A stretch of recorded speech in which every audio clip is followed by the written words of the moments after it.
educación radica en generar la capacidad de transformarnos como comunidad educativa. Es una mecánica de formación colectiva, garantizar el derecho a una educación de calidad. Eso es innovar, realmente lo logramos a mano. Sí creo. Bienvenidas y bienvenidos a La Brújula Educativa, un podcast de Radix Education. Hola, ¿qué tal? Bienvenidos y bienvenidas a La Brújula Educativa. Yo soy Eric Ramírez, CEO de Radix Education, y estaré acompañando este espacio de la mano de Raúl Carlín. Hola, Raúl. Hola, Eric, ¿cómo estás? Yo soy Raúl Carlín y soy manager de proyectos y narrativa en Radix Education. Nos complace estar aquí compartiendo este viaje educativo con ustedes. Es un gusto volver a conectarnos con ustedes. Estuvimos, digamos, recopilando, haciendo una suerte de recapitulación de los episodios grabados hasta el momento, así que nos complace mucho tener una nueva serie de episodios para este 2024. Y les recuerdo que junto con diversas voces expertas que nos acompañan como invitadas en este programa, trazamos la ruta que queremos transitar hacia la mejora educativa, tanto en el ámbito local como en el ámbito global. Para no perderse ni un detalle de nuestras conversaciones, les animamos a suscribirse al canal de Radix Education en YouTube y a seguirnos en Spotify. No olviden activar la campanita para estar al tanto de los próximos episodios de La Brújula Educativa. Y bien, vamos a comenzar con nuestro episodio el día de hoy. Y para hablar del tema que nos atañe, que es educación tradicional versus educación activa, me encanta poderle dar la bienvenida a Luis Parra. Él es estudiante de la maestría en liderazgo y educación de EdRadix. Bienvenido, Luis. ¿Cómo estás? Gracias, muy bien. Un gusto estar aquí con ustedes. Buenas tardes. Muchas gracias. Muy buenas tardes. Por fin se nos hizo. Qué bueno tenerte aquí. Y precisamente como les comentaba hace un momento, el tema del día de hoy es educación tradicional versus educación activa. Y lo que quisiera invitarte a que nos ayudaras primeramente, Luis, es que pudieras esbozar con nosotros y con la audiencia qué es lo que dirías que podemos entender por el concepto de educación tradicional. ¿Qué nos dices? Sí, por supuesto. Creo que cuando tú comprendes algo, te permite explicarlo de forma un poco más clara, ¿no? Aquello que vives es lo que te ayuda a poder entenderlo. Entonces, yo te puedo decir que la educación tradicional, desde mi experiencia y por supuesto desde mi vida, pues esta es aquella que de alguna u otra forma, pues conocimos todos los que tenemos entre 30 y 40 años actualmente, ¿no?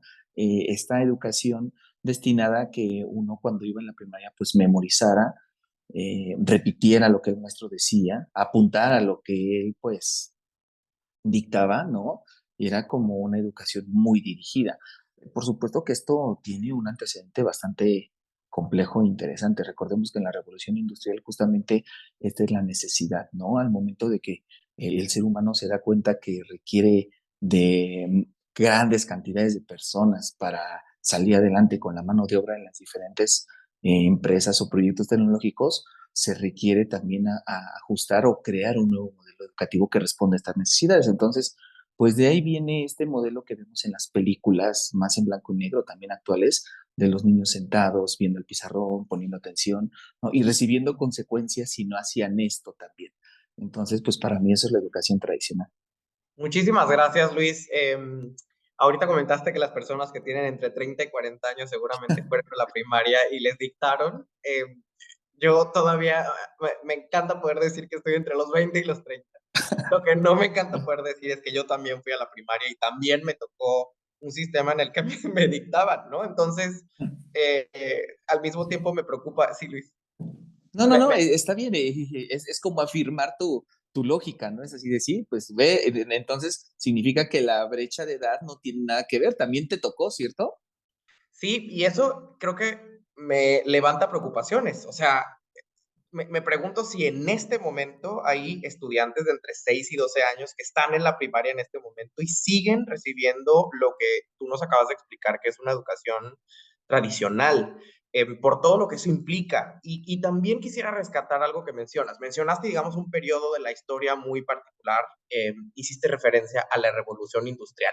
Yo cuando pienso en educación tradicional, también pienso en la revolución industrial y en lo que vino después, ¿no? Digamos que sistema educativo al que tú te referiste y ejemplificaste de manera muy puntual con este tema del dictado, ¿no? A los estudiantes es lo que llamaríamos como el sistema educativo post-revolución industrial. Y a mí, así como a ti te gusta referirte a este momento de la historia, a mí me gusta referirme a un personaje de la historia en particular, que creo que también ejemplifica aquello de lo que estamos hablando. Y ese personaje es Henry Ford, el señor Ford, el famoso empresario estadounidense conocido por su marca de coches, ¿no es cierto? Quien digamos, transformó la industria automotriz por la manera en la que comenzó a producir automóviles, ¿no? Esa producción fue en masa o en serie.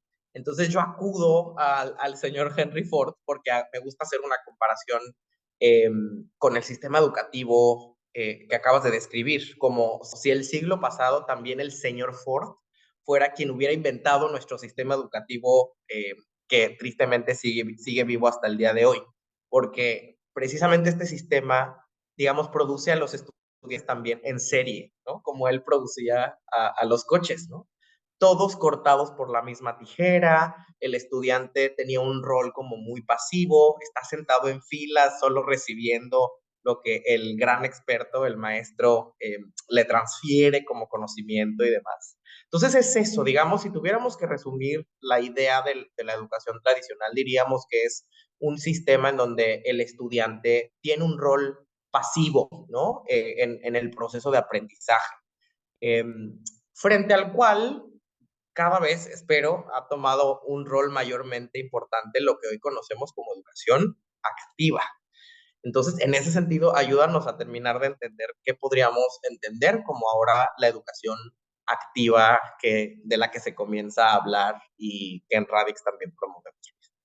Voy a retomar lo que acabas de decir, ¿no? De el rol del profesor. Creo que esto de alguna u otra forma ha sido determinante durante los últimos años, ¿no? Cuando se pasa de esta educación pasiva en la cual pues hay un análisis por parte de las diversas áreas de la ciencia y en la parte social y se empiezan a dar cuenta que algo no está funcionando, que algo está faltando, ¿no? Que los roles en algún momento alguien les dijo que tenía que ser así, pero la manera en la que es no está dando los resultados necesarios, es cuando se dan cuenta justamente que es fundamental que el rol del docente evolucione, ¿no? Sabemos que esta parte ha sido todo un parteaguas durante los últimos años, ¿no?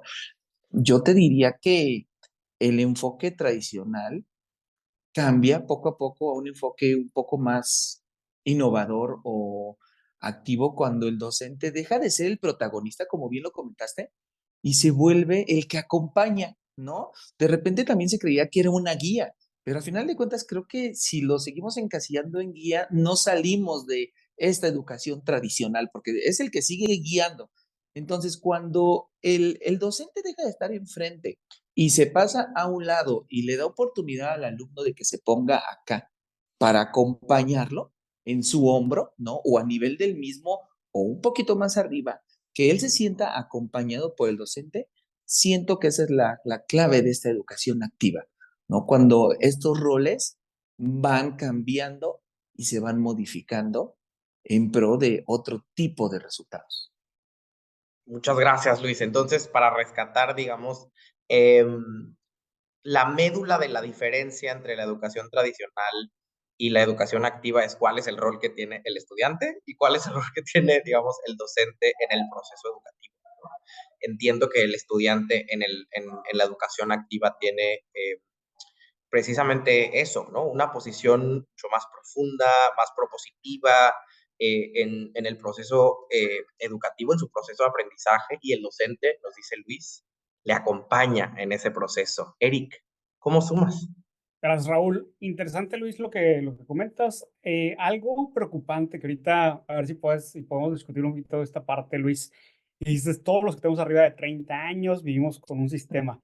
El promedio de edad de los docentes en México y en muchos de los países a nivel global es de 55 años.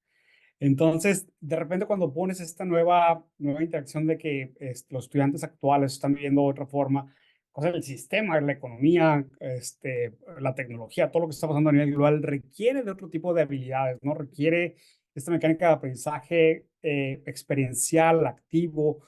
En cierta forma, se ha demostrado que esta educación activa, en cierta forma, mejora la retención de los conocimientos, la comprensión profunda. También te ayuda a desarrollar lo que es pensamiento crítico, te ayuda a desarrollar la colaboración, la comunicación, mecanismos de creatividad, habilidades del siglo XXI que se requieren en este momento, ¿no? Asimismo, te da una mecánica de compromiso del estudiante con su educación también, ¿no? Pero es muy complicado de repente, o sea, lo platicado aquí se escucha como que muy fácil, pero ¿cómo hacemos que alguien y un docente de 55 años de repente le digamos todo esto y lo entiendan? O sea, muchos con los docentes y con colaboradores que platicamos te dicen, sí es cierto, o sea, esto es, pero como no lo has vivido, como no lo has experimentado, ¿cómo en cierta forma lo puedes implementar? Creo que es un reto enorme que me gustaría pasar a discutir más adelante, pero adelante Raúl, te doy la palabra y seguimos con el programa. Muchas gracias. Sí, yo también me quedo con eso, ¿eh? Y creo que también eso justifica y explica mucho de lo que hacemos en Radix Education con las y los maestros de México y fuera de México, ¿no? Algo que repetimos mucho en este tipo de programas de formación que llevamos a las comunidades es que si no le apostamos a la capacitación pertinente, significativa de las y los docentes, pues el docente está destinado a ser el docente que él tuvo cuando fue estudiante, ¿no? 30, 40, 50 años atrás, con todo lo que eso conlleva, lo que acabas de describir. Entonces, pues bueno, se queda ahí, digamos, en el tintero esta discusión que estoy seguro vamos a retomar en un momento más, pero quisiera que por ahora fuéramos juntos con la audiencia a nuestra dinámica 2 mentiras, una verdad. 2 mentiras, una verdad. Y lo que pasa a continuación es que les compartiré la pregunta que realizamos a través de nuestra cuenta de Instagram.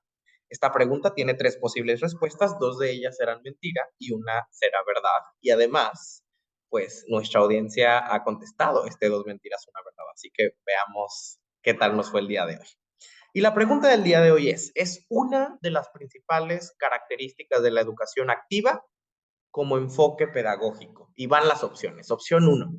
Evaluación a través de pruebas estandarizadas. Opción 2. Aplicación del conocimiento en contextos significativos. Y opción 3. Materiales didácticos tradicionales. Eric, ¿qué nos ha dicho la audiencia en esta ocasión? En esta ocasión, el 100% de nuestra audiencia contestó que es la aplicación del conocimiento en contextos significativos. Pero Raúl, ¿cuál es la respuesta? Hoy efectivamente se la pusimos relativamente fácil a la audiencia. La tuvo fácil y efectivamente el 100% de nuestra audiencia el día de hoy le atinó a la respuesta correcta, que como decíamos es la opción 2, ¿no? Y despliego un poquito más a qué nos referimos con estas características de la educación activa como enfoque pedagógico, porque entre estos elementos de la pedagogía activa se encuentran la participación activa de los estudiantes, ¿no? En su proceso de aprendizaje, lo que decíamos hace un momento, que el estudiante no esté simplemente sentado ahí en filas, padeciendo las 7, 8 horas que tiene que estar en la escuela escuchando a un personaje dictarle, como decía Luis hace un momento. 2, también la aplicación del conocimiento en contextos significativos, es decir, que el conocimiento no sea simplemente etéreo, ¿no? O inútil. Hay saberes inútiles que de todos modos son importantes conocer, pero hay otros saberes que cobran más sentido, ¿no? Cuando los estudiantes pueden relacionarlo con algo que tiene que ver con su realidad, ¿no? Las matemáticas son un gran ejemplo, lo que llamamos las matemáticas aplicadas, ¿no? Bueno, y si no solo les enseñamos la tabla de multiplicar a los estudiantes, sino además les ponemos ejercicios sobre cómo eso tiene que ver con su vida cuando van y compran a la tienda, ¿no? Algunas frituras y tienen que sacar la cuenta de lo que tienen que pagar. Es decir, este es un ejemplo muy sencillo y hasta burdo de a qué nos referimos con la aplicación del conocimiento en contextos significativos. Y por último, la experiencia práctica, ¿no? Que va muy de la mano con esto. cómo podemos pasar del conocimiento, es decir, de los saberes, de la memorización, de que el maestro te dicte, a las habilidades. Es decir, yo no nada más sé, sino que también sé hacer, ¿no? Pongo en práctica esos conocimientos. Entonces ahí quedan en el tintero los elementos de la pedagogía activa. Pero además de eso, quisiera abonar a la discusión acudiendo a otro de nuestros gurús, que estoy seguro que también es un gurú para Eric y un gurú para Luis, y espero que también lo sea para nuestra audiencia, el famoso Paulo Freire, ¿no? Porque él también nos ha ayudado a complejizar el concepto de la pedagogía activa, ¿no? Ya lo veníamos esbozando desde el inicio de este programa, un sistema educativo pues tradicional es el que entendemos como aquel en el que el estudiante tiene un rol pasivo en el aprendizaje. Y Freire acuñó este famoso concepto de la pedagogía bancaria, ¿no? ¿A qué se refería él con la pedagogía bancaria? Era el tipo de enseñanza tradicional, ¿no? En el que había un experto, que era el docente, el maestro. Y lo que hacía era depositar, ¿no?, conocimientos en la mente del estudiante, como si el proceso educativo fuera eso, hacer un depósito, ¿no? Por eso le llamaba pedagogía bancaria, como si el estudiante fuera una vasija, un cajero automático, ¿no? Un ente ahí autómata que no tenía agencia ni inteligencia propia, ¿no? Y frente a ese modelo, ha crecido la idea, afortunadamente, una idea que compartimos, de que el estudiante no es un cajero automático que está ahí en el aula y al que hay que hacerle depósitos de conocimiento, sino el protagonista de su propio proceso educativo. Sale de la banca, no está sentado en filas, pone en práctica lo que conoce, no es una tabla rasa, también llega al aula sabiendo, conociendo, ¿no? Y bueno, esa sería la noción de la nueva pedagogía activa. Pero en ese sentido, Luis, también quisiera un poco profundizar sobre la pedagogía activa en términos de cómo se ve. Ya Eric lo comentaba hace un momento. El concepto creo que es fácil transmitirlo a un docente, ¿no? Pero un poco la pregunta que los docentes nos hacen cuando hacemos programas de formación con esta temática es, bueno, y eso, insisto, ¿cómo se ve? ¿Cómo lo bajo a la tierra? ¿Cómo se ve un aula, mi aula, si lo que yo estuviera promoviendo fuera una pedagogía activa en lugar de una tradicional? ¿Cómo describes tú en ese sentido un salón de clases en el que hay una pedagogía activa? Me voy a permitir retomar lo último que dijiste, que me quedé pensando en lo que te escuchaba y hablaba. Fíjate, estaba como partiendo mis pensamientos en dos, ¿no? Dijiste algo bien importante. Este maestro que fue enseñado así y que pues no sabe otra manera de enseñar. ¿Sabes qué me pasó a mí hace 10 años cuando tuve la oportunidad de entrar a Enseñar por México y ellos me dieron pues el chance o confiaron en mí para volverme profesor? Me di cuenta que si yo iba a estar en un aula, yo quería ser ese maestro que jamás tuve, jamás lo tuve. Entonces, cuando yo descubrí al paso de los años eso, fue cuando empecé a aprender las maneras de desarrollar este tipo de pedagogía activa, que es un retote, ¿no? Y en breve, porque aquí nos podemos pasar horas hablando de este tema, ¿no? O sea, hay metas, hay aprendizajes esperados, hay todo esto, ¿no? Pero siento que una pedagogía activa va más a que realmente el alumno se apropie de este proceso de aprendizaje para que le pueda ser significativo y lo pueda usar para resolver estos retos que tiene en la vida. Y empieza desde lo más sencillo, Raúl, como puede ser escuchar al niño qué es lo que necesita, ¿no? Eh, Tenemos como aprendizaje esperado, y a mí me da mucha risa, ¿no? Que se espera que el niño aprenda a sacar el perímetro. En lo absoluto, a él le va a importar si él tiene broncas familiares en su casa que atender, si se acuerda de por qué pelean sus papás. Entonces, esta pedagogía activa creo que tiene que ir o se tendría que ver reflejada en preocuparse un poco más para conectar de forma genuina a través del juego y de diversas estrategias al niño dentro del salón de clases para que él fluya. Si un niño fluye dentro del salón de clases, la conducta disruptiva y las situaciones tensas también lo hacen. Esa es una realidad, ¿no? Y eso está totalmente demostrado. Nuestro reto como docentes es justamente cómo le haces para que fluya, ¿no? Se requiere mucho estudio, mucha práctica, conectarse, como bien digo, con los chavos, ¿no? Aprender a leerlos y, por supuesto, dominar los temas para que puedas enseñarles estos contenidos tan complejos de forma que ellos digan, wow, yo quiero ir a la clase del profe porque en la clase del profe sí estoy aprendiendo algo y eso hace que mi realidad se vea un poquito más tranquila de lo que es. Creo que por ahí podría yo definirte lo que me estás pidiendo. Muchísimas gracias, Luis. Interesantísimo. Creo que algo que pone sobre la mesa es que junto con, digamos, lo que estamos acostumbrados a llamar contenidos, también es importante desarrollar, digamos, un vínculo afectivo con los estudiantes. Y de hecho, esto es algo que hemos conversado en una multiplicidad de ocasiones con Eric. De hecho, recuerdo un conversatorio que tuvimos con el maestro Manuel Gilantón eh, y con docentes de todo México con los que estamos trabajando. Él decía, el vínculo pedagógico, sobre todo, es está basado en un vínculo afectivo antes que intelectual entre los maestros y los estudiantes. Entonces, creo que a veces se nos olvida eso, la importancia de crear un vínculo afectivo. Primero te conectas a nivel emocional con los estudiantes y luego entonces podemos hablar de aprendizaje. Eric, ¿estás de acuerdo con esta tesis? Y otra pregunta que te haría es, ¿cómo dirías que estamos fomentando en Radix esta pedagogía activa? Creo que algo muy fuerte que marca Luis y que debemos de entenderlo, ¿no? No es solamente ahorita la nueva escuela mexicana, está muy basada en esta parte o esta mecánica de aprendizaje a través de proyectos, ¿no?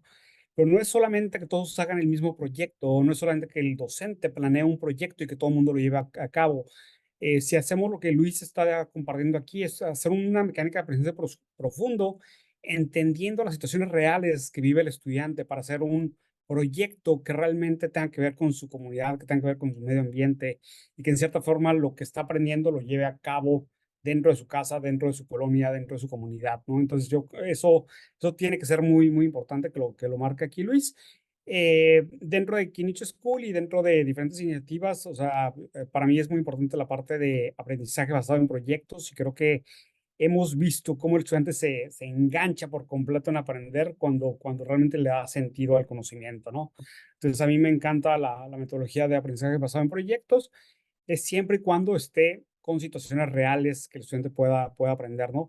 Muy importante también lo que dice Luis, o sea, no podemos, creo que se vuelve un poquito complejo el decir que el aprendizaje esperado es solamente esta medición del perímetro, cuando de repente, o sea, hay otro tipo de cosas que tenemos que estar midiendo, ¿no? Y que tenemos que estar viendo en cómo las podemos ver, ¿no? Entonces, sí es muy importante también esta parte del aprendizaje esperado, cosa contextualizarlo también, ¿no? O sea, porque el nuestro está check, cosa ya, hablé de empatía, ya el niño es empático. No es cierto. Tiene que hacer muchas cosas más, ¿no? O sea, algo que siempre me ha sorprendido esta solución muy, muy, muy fácil de aprendizaje esperado, check. Ya, checamos el perímetro y ya el niño sabe medir. No es cierto, ¿no? Creo que un proyecto te puede ayudar a todo esto. Te puede ayudar más a contextualizar en Radix algo, y voy a poner dos ejemplos más que me gustan mucho. Uno es del programa que tú manejas, Raúl, que se llama Escuelas que Aprenden, esta mecánica de aprendizaje cooperativo. El otro día discutíamos, ¿no? Que dentro de los programas de Radix, el equipo de nosotros actúa como docentes y los docentes actúan como estudiantes, ¿no? Pero en la mecánica de Escuelas que Aprenden en Tamaulipas, cuando trabajamos en transformación educativa, es una mecánica donde todos los docentes, como nuestros estudiantes, o sea, como actúan como estudiantes, intentamos que todos de forma colaborativa o cooperativa, en cierta forma, saquen soluciones en conjunto para el problema que están viendo dentro de su escuela, ¿no? Entonces, es algo interesante porque yo creo mucho en las diferentes capacidades que tienen los docentes, la experiencia que ya traen, y en cierta forma lo que hacemos en Radix es simplemente utilizar su propia experiencia para sacar soluciones con lo que ellos ya saben y en cierta forma con muchas actividades que ellos ya conocen, ¿no?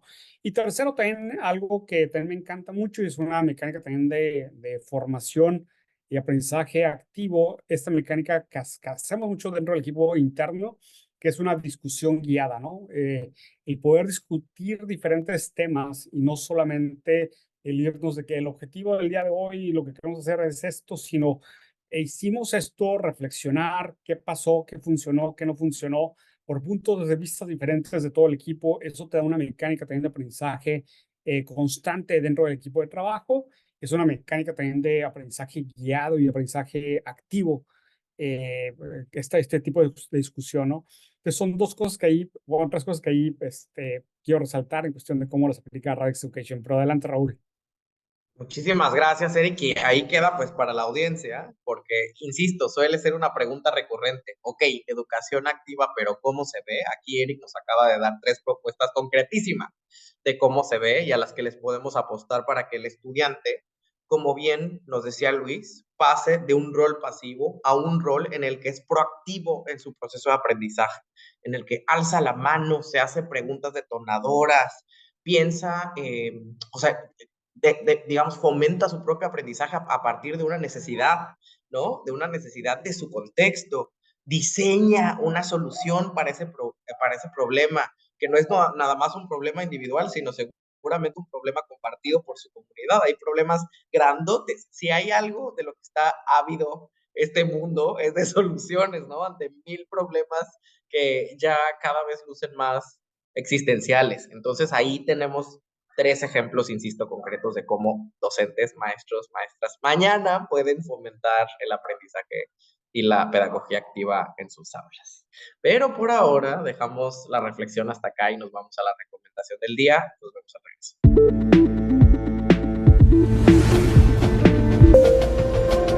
En EdRadix, a través de nuestra maestría en liderazgo y educación, formamos líderes de cambio social. Buscamos agentes educativos interesados en potenciar su práctica, para que formen parte de nuestra 6ª generación. Nuestra maestría cuenta con validez oficial ante la SEP, es 100% en línea y solo necesitas dedicar 5 horas a la semana. Lo más importante, es una maestría práctica. El viaje formativo se compone de 3 ejes: investigación, liderazgo e innovación educativa, en el que además de adquirir conocimientos, desarrollarás competencias para detectar desafíos educativos y resolverlos a través del diseño, aplicación y evaluación de proyectos de innovación. ¿Te imaginas siendo el líder del cambio educativo en tu comunidad? Contáctanos para conocer más y pregunta por nuestro amplio programa de becas. Que nada sea un obstáculo para tu crecimiento profesional.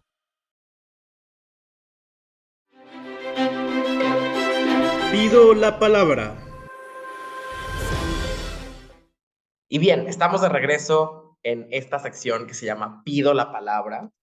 Y en esta dinámica lo que hacemos es plantear una pregunta que representa una situación hipotética y que nos invita a dar solución a la problemática principal o a la temática de este episodio.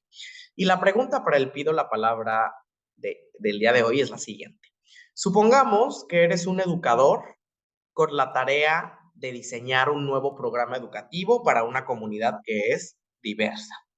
Considerando la variedad de estilos de aprendizaje y necesidades de los estudiantes, ¿cómo abordarías su individualidad y fomentarías un ambiente de aprendizaje en el que todas y todos se sientan comprometidos y motivados?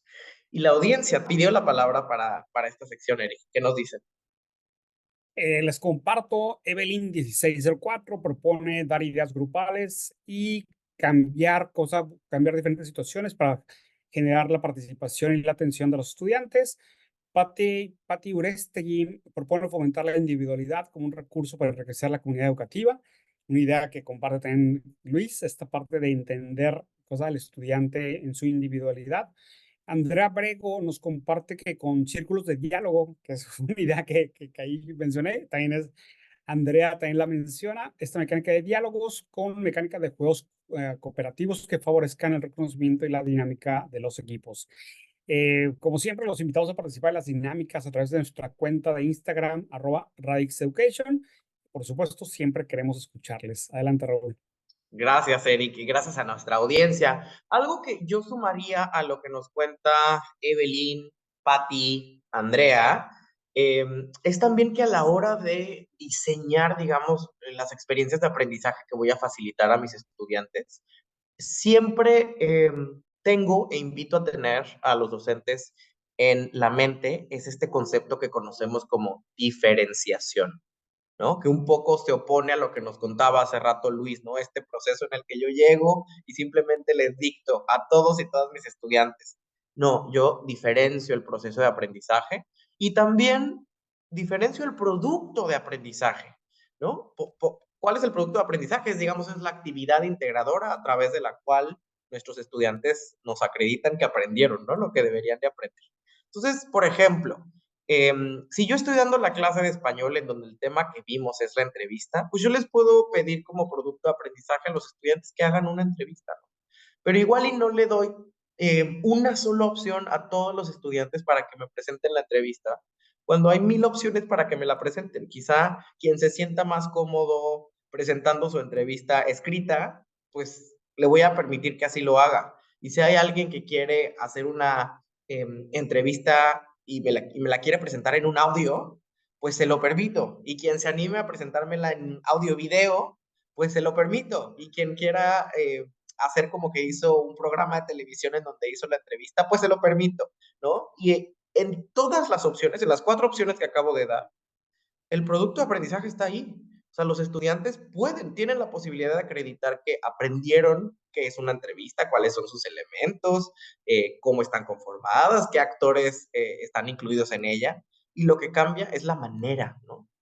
Digamos, es la inteligencia, la habilidad que se pone a prueba, que se despliega. Entonces, en ese sentido, creo que hay que reconocer que los estudiantes siempre son diversos y que entonces no los podemos cortar con la misma tijera. Eso traería yo a la mesa el día de hoy, el concepto de diferenciación.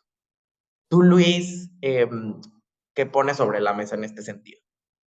Pues me hiciste recordar algo muy importante, Raúl. Recordemos que esta parte de diferenciación surge cuando se pretende incluir o dejar de diferenciar justamente a las personas que están, por ejemplo, en silla de ruedas, ¿no?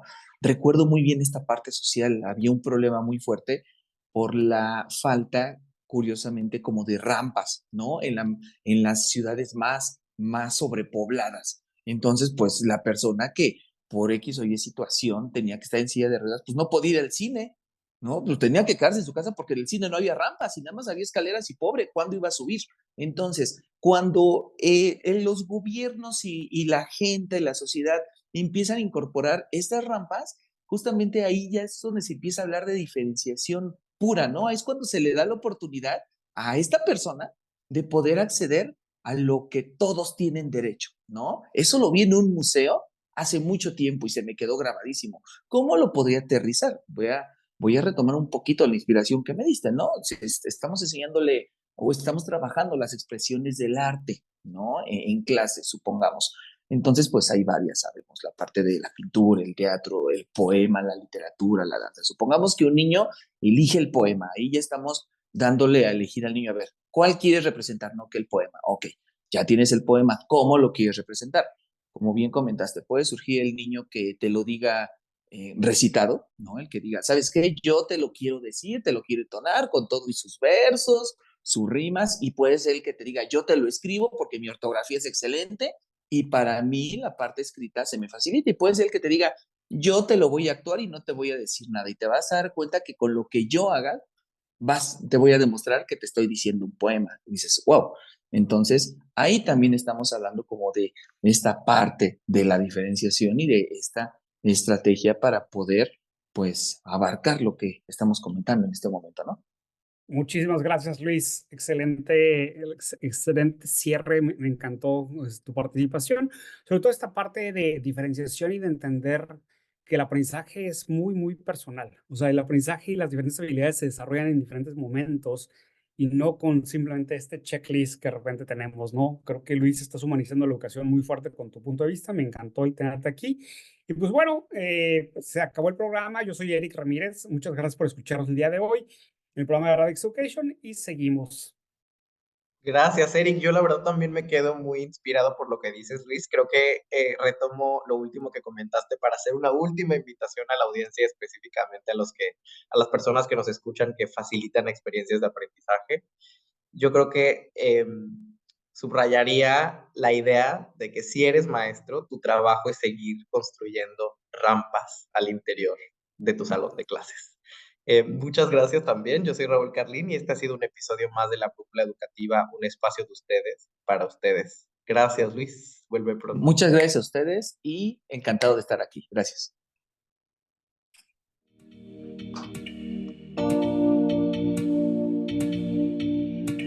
Síguenos en nuestras redes sociales y visita nuestro sitio web www.radixeducation.org.